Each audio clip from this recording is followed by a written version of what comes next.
The more I find out about Ilhan Omar, the less I understand how she was elected in the first place, because I have no idea how a woman who hates the United States so much and is openly working literally out in the open for her birthplace, her country, Somalia, it's something that baffles me.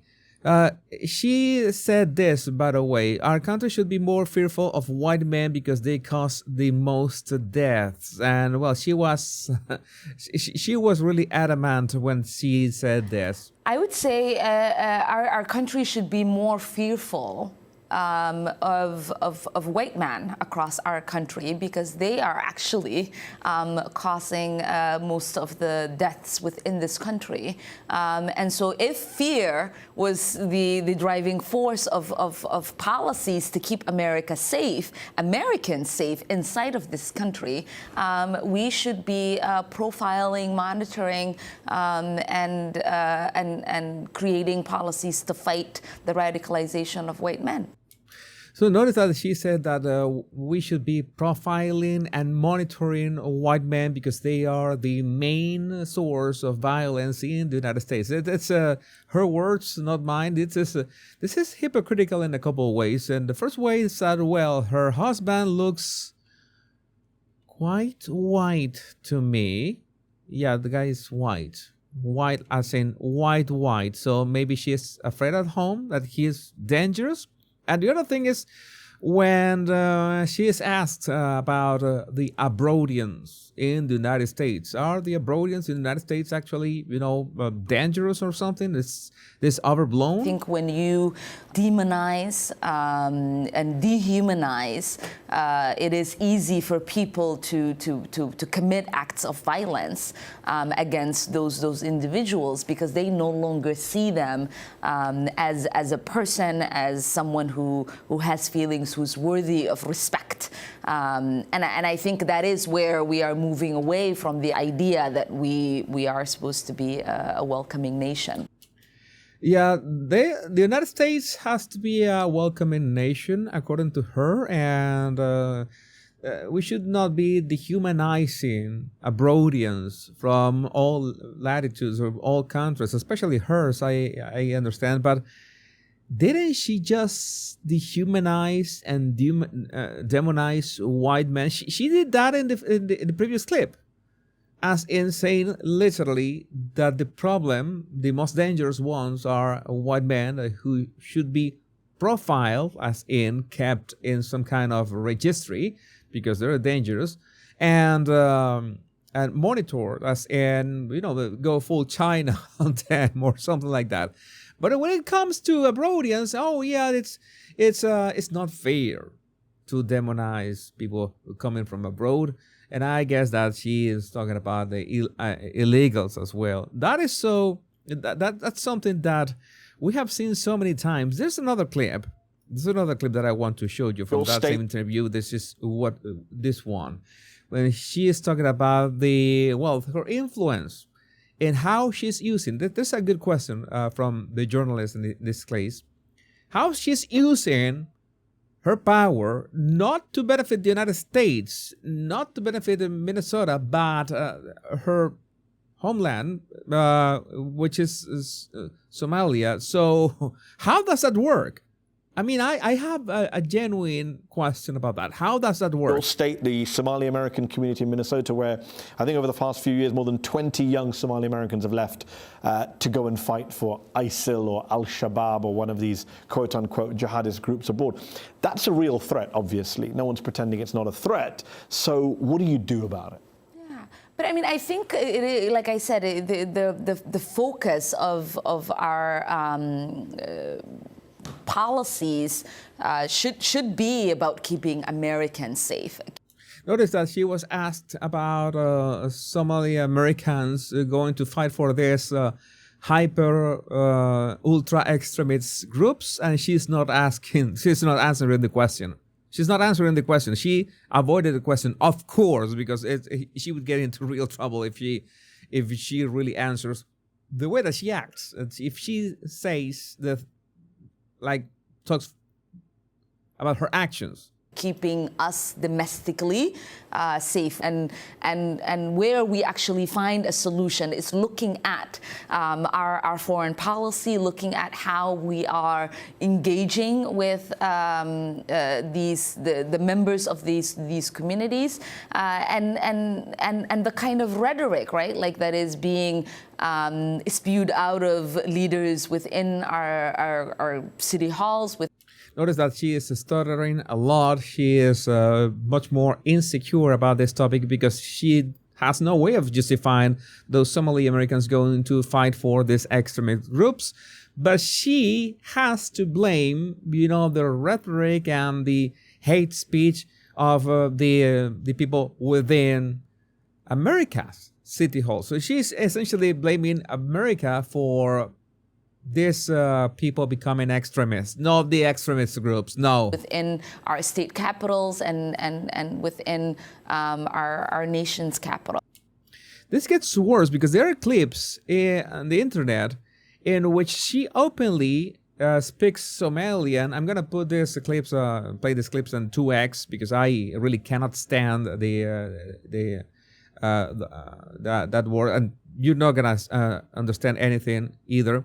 I'm going to read the caption so you can, if you're just listening to this, you will be able to listen. But I am here to protect the interest of Somalia from within the United States system. How is this allowed?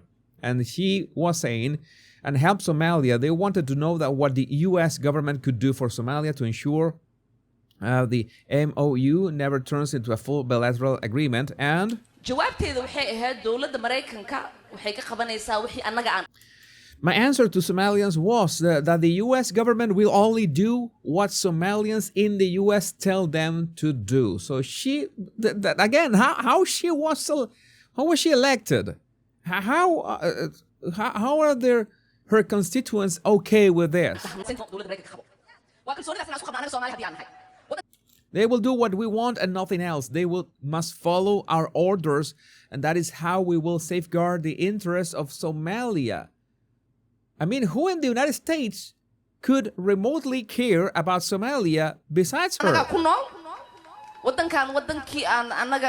We Somalians must have that confidence in ourselves that we call for the shots in the U.S. Right? All right. We live in the U.S., pay taxes in the U.S., and have a real voice. Yeah, but why would you use that voice for a foreign country if you're a citizen of the United States? As you should be working for the well-being of Americans, the United States. The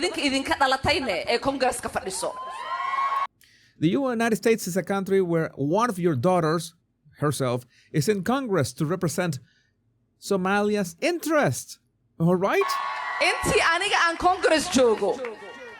For as long as I am the U.S. Congress, Somalia will never be in danger. Its waters will not be stolen by Ethiopia or others.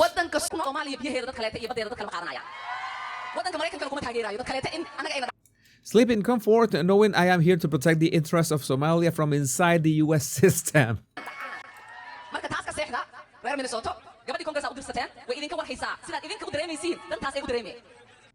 I am as concerned about Somalia as you guys are. Do you see? So this, again, this is baffling to me. Baffling. I really don't understand it. You have some explanation that is commonsensical, which I'm pretty sure that you will not find it. Just let me know in the comments. See your story as a kind of foil, a counter-narrative to that. Are you personally the anti-Trump? What I represent is an America that still allows people to fulfill that American dream.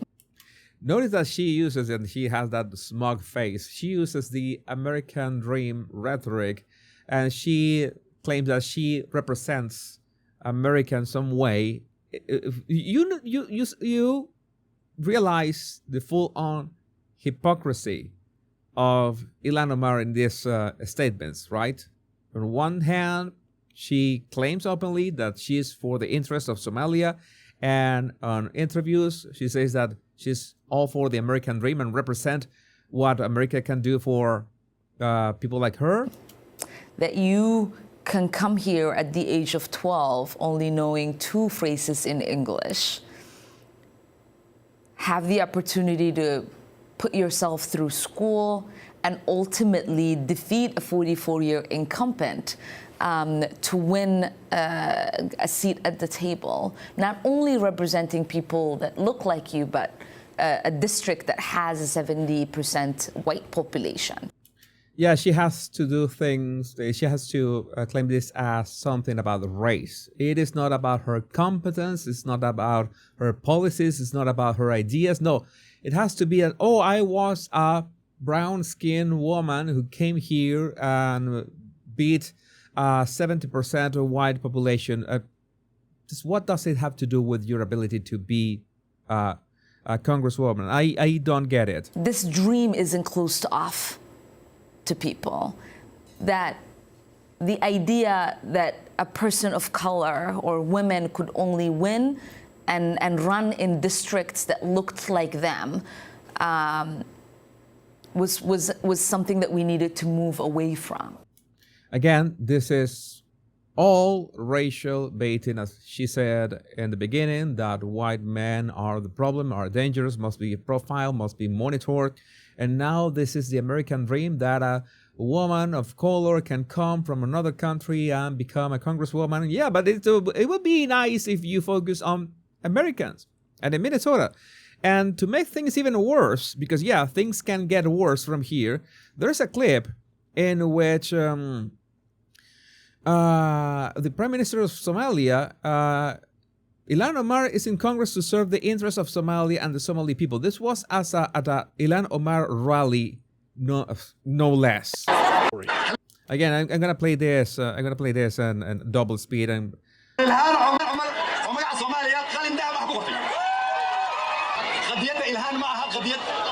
the interests of Ilhan are not Ilhan's.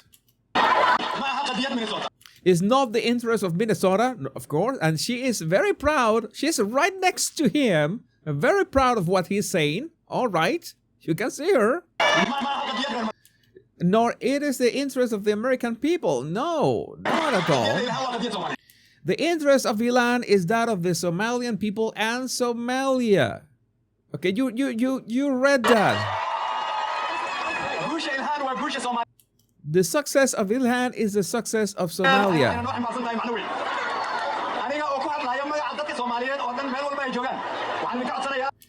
I am asking for all Somalians all over the planet. I'm asking you to support and give money to Ilhan's campaign.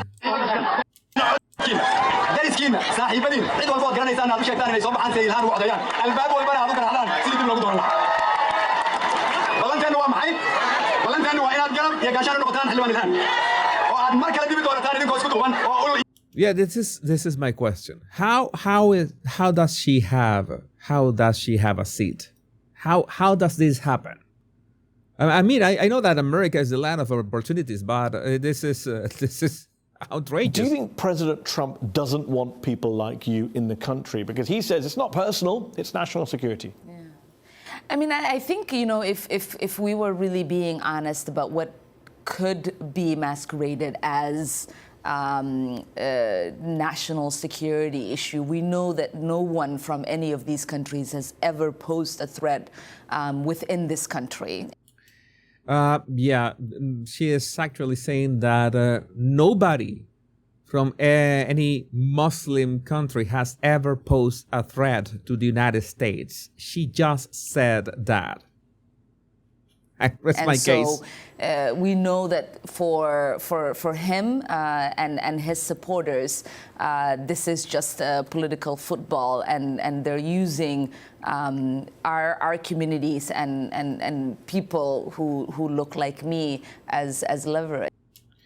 Yeah, it's people who look like me. How many times she in this interview? This interview was like 30 minutes long. She mentioned how she looks, the color of her skin. How many times? 3 times at least in the clips that we saw. Yeah, this is what we got. And also, I am a Somali girl taken from my country. I miss my country and I dream of living in Somalia again.